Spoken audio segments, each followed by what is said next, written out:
In this video, I will show you how to remove Google Lock FRP from all Motorola devices that have MediaTek processor.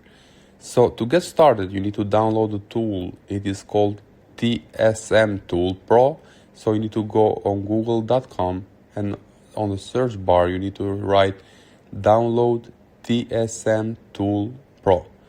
So okay, now open the download link, which will show the first one most probably, and you will have two blocks over here. We don't need to select the first one, we need to select the second one. Okay, so this is a TSM tool, and then click on Mega Download. You can choose any of the server, click on Download on the right, and the download will start. Save it anywhere that you want, and open the file which already got downloaded. Double click on the file in order to install it, click on More Info, Run Anyway, so you can proceed with installation. Click on Next, Next. Let me go back and create this desktop shortcut. Go Next, Install.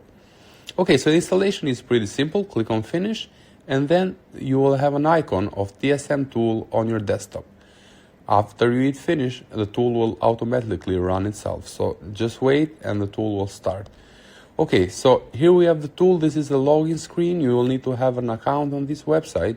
If you don't have a paid account, you can just rent it on alvar.company.site, and they will provide you one so you can use it for a couple of hours. Okay, let me sign in with my credentials real fast, and you will see that this is the main screen of the software.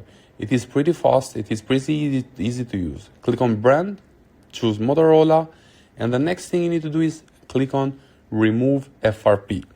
Okay, now let's go on the phone. The things that you need to do on the phone is, again, very simple.